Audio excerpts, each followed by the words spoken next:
It's May 2024. First week, we have more hot takes. First one, I would rather prefer Flashbang more than the Hindered Grenade. It's annoying as ball and any hero that the whole movement gets disabled. Okay, first of all, Flashbang would also stop your movement completely too. If you get stunned, you lose Fireball. Bring back Experimental card with Battle Pass's reward if you play that. Easy. I understand people hate the Hinder Nade, but Flashbang, I think people just hate the fact that it chases you a bit, so it feels kind of cheesy. But like I said earlier, the Flashbang stun will stun you out of the similar amount of ultimates as well. Like Junker Queen popping an ult, Hinder Nade stops it, but so does Flashbang. Flashbang will stop a lot of other abilities as well. If anything, if you don't want the magnetic chase, you can keep the chase the way it is, but just let it pop faster so that it's more instantaneous. So it's not like a slow chase and then you just slowed and then it hinders you for that like whatever 0.5 seconds. Quickly go on you and then pop much quicker so it doesn't feel as cheesy. That would be my take on a fix for that. And then probably rebrand it as a lasso, kind of like the cowboy, you know, with a rope and whatever, more so than a magnetic grenade. You also mentioned about bringing back the experimental card with BP as a reward. People say that, and I think Blizzard has actually said in a dev blog that incentivizing Battle Pass rewards for experimental would make people play it for the wrong reason and give you data that isn't very meaningful for them. It turns out when they did experimental, it was good for one day, but then nobody played it afterwards, so they couldn't get anything meaningful out of it. So they just stopped bothering. And if you add a reward, like I said, play it for the wrong reasons. Next, tanks having reduced debuffs is necessary for balancing Discord Orb. Nerfing it right now just causes Zen to be destroyed / clunky in squishy duels, while Tenacity will allow for it to be less oppressive on tanks, but stay impactful in keeping Zen alive against DPS or support duels. Same goes for Anti. I would actually say Discord isn't actually that unbalanced right now, more so because everybody has a larger pool of HP to work with ever since Season 9, so it doesn't feel that bad. Having said that, tanks having reduced debuffs or like a Tenacity stat like in League is something that I would agree with. I've always said like maybe a 25%, 30% reduction in CC timing. Instead of having abilities have exclusive timers for the tanks, you could have a global rule modifier for it. I know Anna's Sleep Dart specifically has a lower duration against tanks, and only that one specifically, while other things like Hinder Nade and everything last the same amount. But you could just wrap it around with a rule, and I think most tanks would be okay with that, and I'm okay with that. But yeah, no, I don't think it's a hot take. I think reducing debuffs and having Tenacity is good. Overwatch 1's scoreboard was better than the current. We don't need to look at each other's mitigation, deaths, or damage, or healing. The medal system may have promoted toxicity, but it now feels like a wiener measuring contest with other roles other than your own. Okay, that is a pretty hot take. I disagree. I think the Overwatch 2 scoreboard is better than the previous one. Could it still be tweaked? Absolutely. You're right, we don't need to look at each other's mitigation. I've always found damage mitigated is a wiener measuring contest to the other tank, but realistically, what tank is actually gauging their damage mitigated? It's always about damage done more so than anything. And like, it's really matchup dependent because tanks switch all the time, so damage mitigated doesn't make sense. I've always been an advocate for being able to tweak that damage mitigated and have it customized, like a drop down list, pick a stat that you want to see. So if I'm a support, keep that last slot blank, either remove it completely or give me the option to choose like healing received, so that I can see that, you know, I've given my tank like 8,000 of my 10,000 heals and then 2,000 is spread between the rest of them. It gives me an idea on my play style, more so for personal feedback than anything, so people can see that I'm literally pumping the tank nonstop. And I would disagree with the part where it says the medal system promoted toxicity. Toxicity is everywhere. If the medal system, it's a gold medal wiener measuring contest. I have gold damage, you have silver damage. With this one, it's like I have the most damage, you have the less damage. No matter what kind of scoreboard you use, people will use it to compare themselves with each other because they love robbing themselves of joy. Because you know that quote, comparison is the thief of joy. Yeah, none of you guys have joy. Hot take, Overwatch community has discussed the issue of support in Overwatch 2 and tank in Overwatch 1, but not, in my opinion, the real problem, which is the DPS. Okay, I'll let you cook. Despite the fact that this game is a team cooperative game, DPS has no skills to contribute to the team other than damage. They need to excel in their ability to kill more than other roles in order to see equal work with other roles. As a result, many medal ranks feel like the breakthrough of a situation depends heavily on a DPS, and they have had the longest queue in history despite low impact in the game. I disagree. You said it has no skills to contribute other than damage. I mean, contributing damage in itself is the skill. You have to figure out ways to contribute meaningful damage in a safe way without dying. And you say they have low impact. I disagree. I think heroes like Tracer and Sojourn have incredible impact right now. They're the server admin lobbies at this point in the current state of Overwatch 2. When I want to go back on the part or where contributing damage is the skill, and how do you contribute damage? You need to find angles, find good positioning, good angles, being able to trade resources, pressure enemies. Killing is the end goal. If you can confirm the kill or the elimination, that's great. But to get there, applying pressure by damaging wherever you can, well, maybe if you don't kill them, it forces their tank or their other DPS or support to back off, and then the support has to like peel a little bit and respect your angle as a DPS, which means their tank doesn't get the heals or resources, which means your team can capitalize on it. There's a lot more that goes into playing the DPS role than just kills, and or there's a lot more that goes into getting those kills, which is a skill. Like I said, you must excel in that role. That's true. I mean, I wouldn't say you need to excel more than the other roles. You doing it is nice, but a lot of times you can see a lot of the eliminations being racked up for the tank as well. If anything, a lot of the tanks match the damage that DPS can do in a lot of cases too. Final blows is a bit of a better metric to see like how much impact if you're confirming the kills on your end, which is you can only see as an individual, which goes back to the previous hot take with the scoreboard. I wish you could actually filter it and see final blows specifically for the DPS heroes. But all in all, there's a lot more that goes on in the DPS role, and I do think they're very impactful, and I disagree with this. Hot take: the lack of teamwork needed in 5v5 compared to 6v6 has convinced people that nothing in 5v5 should require teamwork, and if it does, it's broken. I see where you're coming from this. I sort of agree, where like people will always like pick sides on extremes. So like you said, people feel like there's less teamwork in 5v5. I disagree. I feel like in 6v6 you had many people taking different angles. There was a time with GOATs where of course playing clumped was the play, but because you have more heroes available, it becomes scrappier. I've always felt the 6v6 fights lasted longer. Maybe I'm just remembering wrong, but I remember fights going on forever and ever because there's so much HP to burn through, so many targets. Even if you get a pick or two, they still have 4 people, they counter with ults, then they have ults. The fights lasted way longer. And did it require teamwork?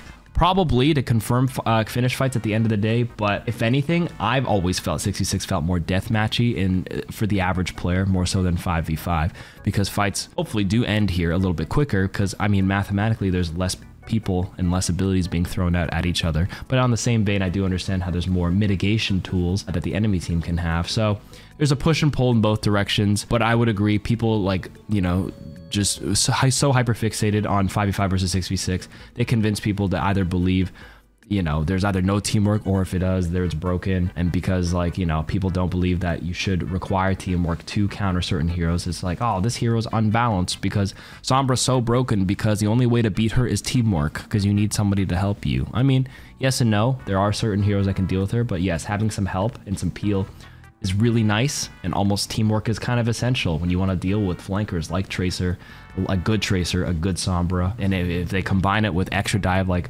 Winston, Tracer, Sombra, like you need to play as a team or else you will fall apart. And if you want to be offensive with dive, you do need teamwork. Yeah, I don't know where I'm going with it, but yeah, those are my thoughts. Hot take: Elo Heaven is also real. Whoa, never heard this one before. I used to play high bronze, low silver before the reset while listening to podcasts and playing for fun. This season, it actually ranked me up to high gold, and I can no longer enjoy my podcasts, and games are more stressful. I can't even rank down because it keeps juggling me between G1 to G3. Okay, I think you sound like someone you sound like someone who enjoys playing for fun, and that's great. Why do we play video games? Hopefully to have fun. It sounds to me you'd probably enjoy quick play more if you just like listening to podcasts and chilling. Or if anything, a true unranked mode with competitive settings would serve you better. Fortunately, it seems like you're too good to fall back down to silver. You probably just naturally got better. You know, you're playing on autopilot. You're compartmentalizing a part of your brain to focus on a podcast while playing, and you're getting better. Which means if you turn that off, like there would be less, like there's more to focus on. You might even play even better. But yeah, this is an interesting take. I don't know if there's such thing as Elo Heaven. You just sound like a casual gamer. Just play a different mode. Oh my God. Hot take: the support role attracts people that want to have some sort of power over others. There has never even been a single time where my tank or DPS would tell me no to working together. not once in 700 hours.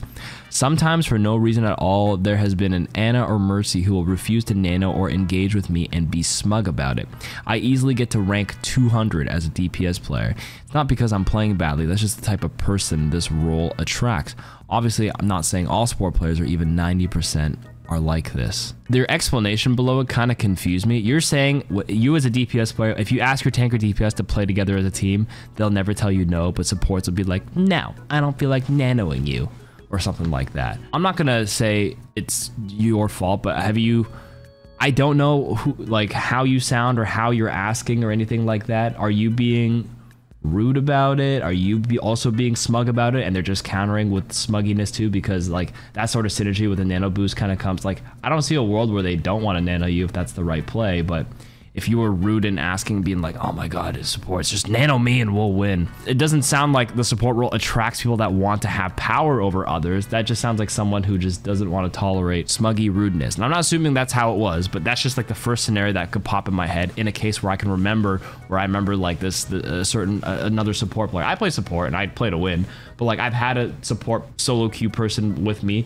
who did refuse to nano one of my DPS because they were homophobic and they were like saying some racial stuff, and I'm like, all right, like that's fine. So that's like that's why I came to that conclusion. So I find it kind of interesting that that's the conclusion you drew from the times that you had somebody not want to nano or engage with you. And I'll be honest, it's pretty rare for that to occur more than anything. Are they out of voice comms too?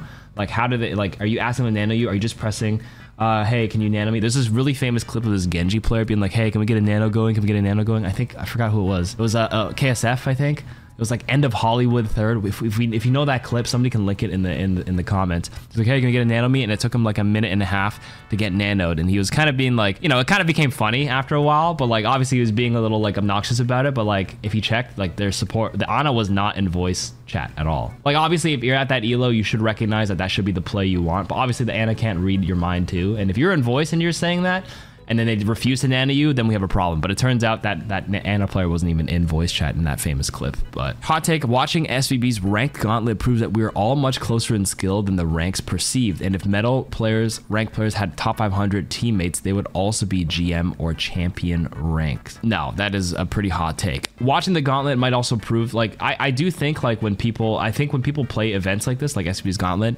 they're turning it up a notch, which is good. They're fully focused, and they're already kind of players that it seem like if they're participating in stuff like this, they're already like high communicative players that probably work better with synergy like that. And you have to remember that if you have a rank gauntlet with like, you know, that one top 500 player with a group of, you know, gold or platinum players, it really, like, one player is still 20% of the team, and if they're really good at their rank, they can maybe push out like 30 or 40% output, which means they could still lose games, but like it was even on both ends. And I disagree with, if a metal rank player had top 100 teammates, they would not be GM or champion rank. You as an individual, if over a course of time, it will regress you back to the mean. So that's completely false. But I will agree with that. People are actually much better than they think they are. There's plenty, and I say plenty, of like diamond and platinum players with crazy aim mechanics and are actually better in certain aspects of Overwatch than a top 500 player. But to be top 500, you should hopefully have a balance of skills across what's necessary of the hero you play. But like, I will say some platinum diamond widowmakers will have way better aim than me. Like I think my aim is like above average. It's not godly by any means, and there's plenty of these high platinum diamond widows that just absolutely dunk on me all the time. Like I can't beat them. So next, Mirror Watch related hot take. Mirror Watch Mercy might actually be better for the game. Balance and replace. Well, I mean, Mercy isn't much of a support here. She's actually more of just like a cheesy, that can just pop somebody on the circle. I don't know, I think Mirror Watch is fun as an arcade, but when you put it in a true competitive setting where like the damage is restricted to when somebody dies, it feels kind of annoying, where if you want to do damage, you have to just sit and wait, which kind of brings you back to Overwatch 1 with the sit and wait for everybody to die so you res a clump of people. I think that's kind of, I think it's fun in small bursts, but I don't think it's better for the game by any means. Any sort of sit and wait for something to happen before, without any sort of agency or control of whether your teammates die or the enemies die, is not a good game design choice. Next, hot take. Just making tanks harder to kill isn't going to make them engaging to play. I already agree with you there. See what you're saying? Orisa is hated because she just stands still, and it just means all tanks are going to get the same type of value. Okay, I already disagree with you there. She doesn't stand still. They need to, on a tank by tank basis, deal lots of damage. That's true. But have clear weaknesses, provide shields, or provide group buffs, as well as being harder to put down. I mean, making tanks harder to kill. I mean, you mentioned it's going to make them not make them engaging, but like you also said, you know, they should provide shields or buffs. I think tank by tank basis, having a balance of that is correct. And dealing lots of damage depends on the hero, but you need to be threatening, or else, yeah, you just stand there and do nothing. Orisa's not hated because she stands still. It's because she can stand still and poke with pretty reasonable, meaningful damage, but she can switch playstyles and all-in brawl and engage you. So she has two dynamic playstyles. The sit and poke, wait. If you get in trouble, spin a little bit. You know, pop fortify, chill, wait for resources. And if you see an opening and an opportunity, then you can like spin in and go brawl mode where you're up in their face and getting more meaningful shots closer to their head. So she's a brawl and pokey hybrid. And her weakness is a little bit of range as well, but she is extremely durable and she has been nerfed a little bit. But you're not wrong where like they need to deal damage and they should have some sort of clear weakness. Like for example, maybe Orisa's pretty well rounded, so you have to reduce her durability. So she's like kind of a jack of all trades, doesn't have too many strong weaknesses, but has a weakness if you're not careful with your cooldowns because the cycling's a bit different. So pressuring her is her weakness. But some other ones have legit like range weaknesses. For example, Zarya, Queen. If you play across the map as Widowmaker, they literally do nothing to you. Same with Reinhardt. So long range poke does for the most part, if done right, like Echo or Pharah, high in the sky versus Zarya and stuff. Like they can't do anything about that, but that's why it's a team game. You need your teammates to help you. But Sim is not okay. Holy crap, why are people going to keep listening to people who don't even have an hour on that hero? Like people say, oh yeah, she's niche as always, but no, she's much worse than any other season because she was actually playable outside of one map. That is, if it even works. People were making stuff up. You wouldn't have guys like Metal who actually play the hero say she's terrible. This crap sucks so much, you're not even allowed to bring up anything just because some popular streamer Overwatch dude says so. You only get to be a person if you main Tracer or Sojourn or whatever the flavor of the month hero is, SMH. I agree, I think Sim's pretty ass right now, especially with the Season 9 changes. I mentioned this in some video last week. I forgot if I talked about Sim in the hot takes last week or the Reddit video, but yeah, I actually think Sim's pretty ass. She's always been a bit nichey, but like she's more niche than ever, and her niche isn't even like, she's not even the best at her niche. She's a teleporter out of spawn, and that's about it. Like her kit doesn't flow together anymore because she does a little bit of like 3 different playstyles that don't weave in very well together. If you play a teleporty, like move your team style, then okay, that's a bit nichey, but that works kind of much better in like a very coordinated scrim environment. So in solo queue, probably not going to happen. Half your team isn't in voice chat, you or anybody else, so you can't really run a perfect coordinated symmetric TP play. So if we throw that out the window, what do we have left? A turret sentry bomb, or like throw a bunch of turrets on the wall and wait till they walk in. That's a bit nichey because it depends on the map, and even so, like the turrets are pretty easy to break. They do less relative damage because everybody got more HP in Season 9, so that's not as good as it used to be. The beam itself, the beam DPS requires you to be up close and in danger. And you need resources to help you just keep your beam up and everything, or else like, and it's pretty limited by range, so that's kind of dependent on your comp and the enemy comp to build up that beam charge. And then number 4, what's the last one? Poking with the secondary fire orb. Yeah, that shit only does 100 damage now, right? Which was fine in the pre-Season 9 patch, 100 plus 100. Against a 200 HP hero, it's a 2-tap. In a perfect world, they receive no healing. But now with everybody at 250 HP and Sim's secondary fire not getting any change there, then the poke style's not as good. You lose a huge part of her pick potential. So she's kind of left in a very awkward place, and I really legit think she's one of the worst heroes in the game, despite like maybe the win rates looking like she's really high, but the win rates are skewed because we can't see Blizzard's data, unmirrored win rates, certain maps, certain niches. So people will usually just play Sim where she is acceptable, which can inflate her win rate. But if you pick her as a generalist, to be fair, she's never been a generalist. You know, she does need a little help to help her niches. Hot take, Overwatch 2 is a great game with very few faults. I agree, Overwatch is a great game. They have its faults. I wouldn't say very few. There's definitely, if you play the game long enough, you can definitely see some cracks in the seams. But like, what game doesn't? Every game has like their list of flaws by the dedicated player base, and we can see them. But as long as the game is fun casually for the majority of the player base going in, I think the game's in a pretty good spot, and the dedicated players can help, you know, repair and put the caulking on the cracks or whatever. I actually think like Overwatch's game and its perception is incredibly skewed by Blizzard, Activision Blizzard as the head companies, like overarching decisions with the business Like the Overwatch 2 PvE announcement just soiled people's perception of it. Blizzard themselves not doing them any justice with their return to work, the harassment lawsuits, business practices. That all skews people's perception of the game, the product itself, by the passionate developers. Maybe it's because obviously I'm a little biased because I still really like this game and I met the developers. All wonderful people, and I think most people, if they took off their, is it rose-tinted glasses? I don't know if I'm using this metaphor right. If they took that off and actually removed that sort of inherent bias of Blizzard and just looked at Overwatch as a game itself, I think it's incredibly well optimized. Balance is always moving around, so but they're very active and they're bouncing like every 2 to 4 weeks. That's incredible. They've made some major changes with the Season 9 HP stuff. Actually, the player base has been growing according to Steam charts and everything as well. The animated shorts are great. Like if we threw away obviously the wrong from the many years ago, I think it's actually great as well. Dick stroking aside. Quick play leaving bans makes the game inaccessible to busy people. I'm a new parent, so I'm biased. Number 2. If the enemy has a Roadhog, your damage numbers are irrelevant. So many games I see people say DPS gap or diff in the chat when all the DPS are doing is feeding the hog and his supports their ults. Quick play leaving bans makes the game inaccessible to busy people. I mean, the bans are there because the people who are playing, it is incredibly frustrating to get backfills and people just queuing in and just like, oh my god, they join in at a bad time where like the game's already lost, or like people are playing, people give up and leave all the time. And it was frustrating for people who were trying to play quick play because there was a lever problem. So there's two sides to that story, and that's where I'd say if you're a new parent, congratulations. Train them hopefully to not be a Brig main. Tell them to watch me and they'll become a Kiriko and a that main. Arcade is probably better suited for you if you want to play this game casually. I don't think there's a lever penalty in arcade, which is a come and go. And if you have a busy life, it's hard to do live service stuff because, you know, there are people in each of your matches. I think single player may be a little better suited, turn-based stuff for new parents. So yeah, I do think it's less about inaccessibility, but more to serve the majority of the players, which hopefully are mostly not levers, and to alleviate the lever issue there. Your next hot take is not a hot take. I agree with that. The Roadhog numbers definitely inflate it. It's more of an ego boost. I had a double-double earlier today, and by double-double, I meant I had 10k damage, 10k healing as Baptiste. Pretty much more damage than all my DPS and tanks in the game, but that's because they had a Roadhog and I was playing Bap, and I was just sitting there farming the shit out of him.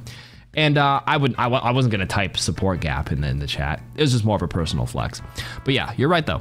It's completely irrelevant if they have a Roadhog or a ball, because they're just feeding. All right, good hot takes for the week. Thanks for contributing. See you guys next week. Ciao.